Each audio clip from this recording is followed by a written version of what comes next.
नमस्कार, मैं फिजा। स्वागत है आप सभी का 4 PM न्यूज में। दोस्तों, मालेगांव महाराष्ट्र में डिप्टी मेयर के ऑफिस में टीपू सुल्तान की फोटो लगाए जाने को लेकर सियासत काफी गर्मा गई है। ये मामला अब सिर्फ एक तस्वीर लगाने तक सीमित नहीं रहा, बल्कि राजनीतिक बहस का बड़ा मुद्दा बन गया है। कुछ लोग इसे ऐतिहासिक सम्मान और पहचान से जोड़कर देख रहे हैं, तो वहीं दूसरी तरफ कई राजनीतिक दल और संगठन इसका विरोध भी कर रहे हैं। इस मुद्दे पर AIMIM के नेता वारिस पठान ने खुलकर प्रतिक्रिया दी है। उन्होंने इस पूरे विवाद को लेकर RSS और BJP पर निशाना साधा है। उनका कहना है कि इतिहास के किसी भी किरदार को लेकर बेवजह राजनीति नहीं होनी चाहिए और ऐसे मुद्दे को बढ़ाकर समाज में तनाव पैदा करने की कोशिश नहीं करनी चाहिए। वारिस पठान का यह भी कहना है कि टीपू सुल्तान इतिहास का हिस्सा हैं और अलग अलग लोग उन्हें अलग नजरिए से देखते हैं। इसलिए इस तरह के मामलों में संयम और समझदारी जरूरी है ताकि बेवजह विवाद न बढ़े। उन्होंने यह भी आरोप लगाया कि कुछ राजनीतिक ताकतें ऐसे मुद्दे को जानबूझकर उछालती हैं ताकि जनता का ध्यान दूसरे अहम मुद्दों से हटाया जा सके। आज सत्ता की आंखों में आंखें डालकर पत्रकारिता करना मुश्किल हो गया है। हम पर मुकदमे से लेकर चैनल को बंद करने तक का दबाव बनाया जा रहा है। मुश्किल दौर है, लेकिन हम हार नहीं मानेंगे। इसलिए 4 PM को ज्यादा से ज्यादा ज्वाइन करें और स्वतंत्र पत्रकारिता को जिंदा रखने के लिए जितना हो सके हमारा आर्थिक सहयोग करें। उम्मीद है कि आपके सपोर्ट से ये जंग भी हम जीत जाएंगे। पठान के बयान के सामने आते ही राजनीतिक माहौल और ज्यादा गर्मा गया है।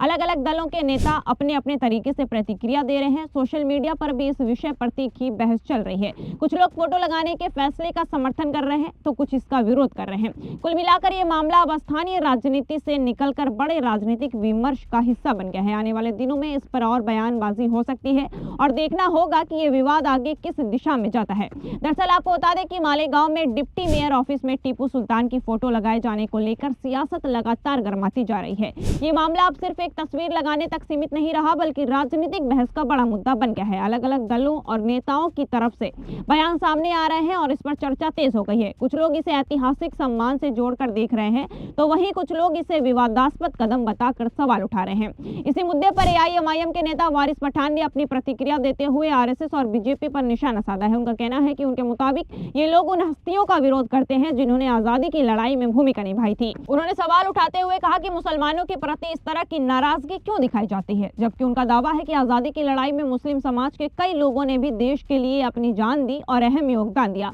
वारिस पठान ने आगे कहा कि भारत की आजादी किसी एक धर्म, जाति या समुदाय की वजह से नहीं मिली थी, बल्कि हर वर्ग और हर समुदाय के लोगों ने मिलकर इसके लिए संघर्ष किया था।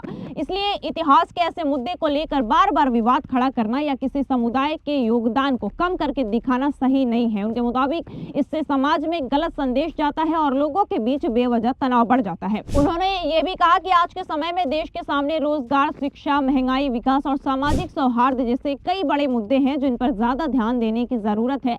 इतिहास को लेकर बहस हो सकती है, लेकिन उसे राजनीतिक टकराव का जरिया नहीं बनाना जाना चाहिए। उनका मानना है कि ऐसे संवेदनशील मामलों में संतुलन और समझदारी जरूरी है ताकि समाज में एकता बनी रखे।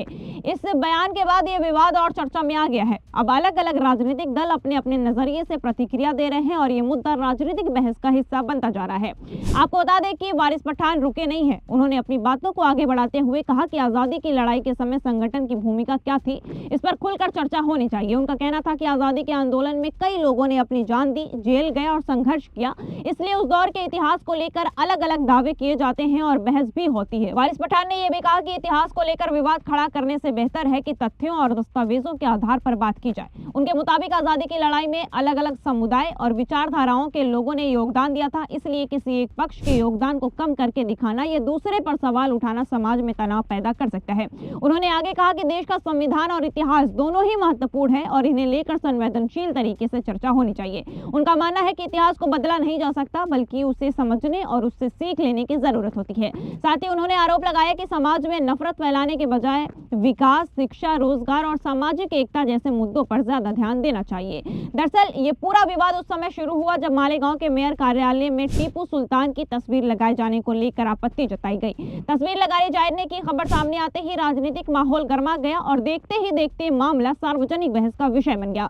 बताया जा रहा है कि शिवसेना समेत कई हिंदू संगठनों और कुछ नगर सेवकों ने इस फैसले पर कड़ी नाराजगी जताई। उनका कहना था कि सरकारी दफ्तर किसी एक ऐतिहासिक शख्सियत या विवादित माने जाने वाले व्यक्तिगत के प्रचार का स्थान नहीं होना चाहिए। विरोध करने वाले का तर्क था कि ऐसे कदम से समाज में अनावश्यक विवाद और वैचारिक टकराव पैदा हो सकता है। जैसे जैसे विरोध तेज होता गया, राजनीतिक बयानबाजी भी बढ़ती गई। प्रदर्शन और ज्ञापन देने की तैयारियों की खबरें आने लगी, जिससे स्थानीय प्रशासन की चिंता बढ़ गई। शहर में कानून व्यवस्था की स्थिति स्थिति बिगड़ने की आशंका को देखते हुए मामला और संवेदनशील हो गया। हालात को नियंत्रण में रखने और किसी भी संभावित तनाव से बचने के उद्देश्य से म्युनिसिपल सेक्रेटरी ने आखिरकार कार्यालय से तस्वीर हटाने का आदेश जारी कर दिया। प्रशासन का कहना है कि यह फैसला किसी पक्ष का समर्थन या विरोध करने के लिए नहीं, बल्कि शांति और सामाजिक सौहार्द बनाए रखने के लिए लिया गया है। अब इस पूरे घटना ने एक बार फिर सवाल खड़ा कर दिया है कि आखिर क्यों टीपू सुल्तान की तस्वीर से इतना विरोध किया जा रहा है? क्या सिर्फ इसलिए कि वो एक मुसलमान है? लेकिन दोस्तों, ऑफिस से तस्वीर हटाए जाने के बाद लगा कि मामला ठंडा पड़ गया है, लेकिन ऐसा हुआ नहीं। इसी बीच एक नया वीडियो सामने आया जिसने फिर से चर्चा तेज कर दी। इस वीडियो में कुछ पार्टी कार्यकर्ता मालेगांव की मेयर नसरीन शेख को टीपू सुल्तान की तस्वीर गिफ्ट करते हुए दिखाई दी। बताया जा रहा है कि यह वीडियो सोशल मीडिया पर तेजी से वायरल हो रहा है और लोग इस पर खुलकर अपनी राय दे रहे हैं। तस्वीर को लेकर पहले ही विवाद हो चुका था और प्रशासन ने माहौल को शांत रखने के लिए ऑफिस से फोटो हटाने का फैसला लिया था, लेकिन इस नए वीडियो के सामने आने के बाद बहस एक बार फिर से शुरू हो गई है। कुछ लोगों का कहना है कि जब मामला पहले ही संवेदनशील हो चुका था, तब इस तरह का कदम उठाने से बचा जाना चाहिए। उनके मुताबिक इस पर फिर से तनाव बढ़ सकता है।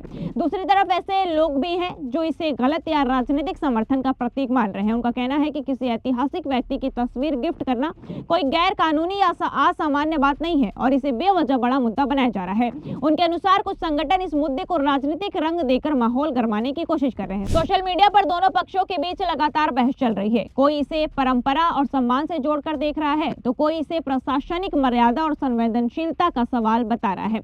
इस पूरे मामले ने शहर की राजनीति में हलचल जरूर बढ़ा दी है। फिलहाल प्रशासन का कहना है कि स्थिति नियंत्रण में है और शहर में शांति बनी हुई है। पुलिस और स्थानीय अधिकारी हालात पर नजर रखे हुए हैं ताकि किसी तरह की अप्रिय घटना न हो। लेकिन ये साफ है कि ये मुद्दा आने वाले दिनों में भी चर्चा का विषय बना रह सकता है और राजनीतिक बयानबाजी आगे भी जारी रह सकती है। अब इस मामले ने कई बड़े सवाल खड़े कर दिए हैं कि आखिर मुसलमानों से इतनी दिक्कत क्यों है? क्या टीपू सुल्तान का विरोध इसलिए किया जा रहा है क्योंकि वो एक मुसलमान थे? और अचानक से एक तस्वीर पे इतनी राजनीति करना कहाँ तक ठीक है? और अगर बात करें टीपू सुल्तान की, तो उन्होंने देश के लिए बहुत कुछ किया है। जी हाँ दोस्तों, टीपू सुल्तान जिन्हें मैसूर का बाग कहा जाता है, 18वीं सदी के उन शासकों में गिने जाते हैं जिन्होंने अंग्रेजों के बढ़ते प्रभाव का डटकर मुकाबला किया। वो मैसूर राज्य के शासक थे और अपने पिता हैदर अली के बाद सत्ता में आए थे। अपने शासनकाल में उन्होंने सैन्य ताकत बढ़ाने के साथ साथ प्रशासन और अर्थव्यवस्था को मजबूत करने पर भी खास ध्यान दिया।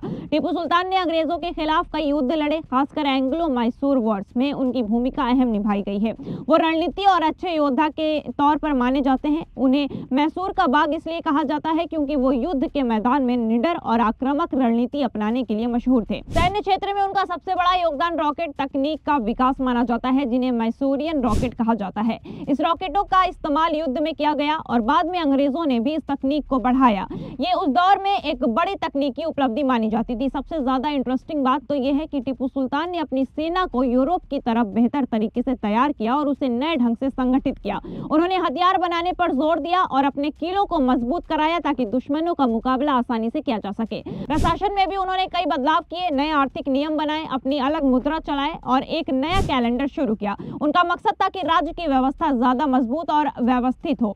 व्यापार और खेती पर भी उन्होंने ध्यान दिया है, रेशम के काम को बढ़ावा दिया, दूसरे देशों से व्यापार बढ़ाने की कोशिश की और किसानों के लिए सुधार किए। वो चाहते थे कि मैसूर आर्थिक रूप से मजबूत और आत्मनिर्भर बने। उनके काम को लेकर लोगों की राय अलग अलग हो सकती है, लेकिन ये माना जाता है कि वो अपने समय के मजबूत और दूरदर्शी शासक थे और उन्होंने मैसूर को आगे बढ़ाने में अहम भूमिका निभाई है। तो क्या दोस्तों अब ये सवाल नहीं उठता कि आखिर जिस इंसान ने अपने देश और राज्य को बढ़ाने के लिए इतने योगदान दिए, इतनी मेहनत करी, तो फिर उसके फोटो पर इतना बवाल क्यों हो रहा है?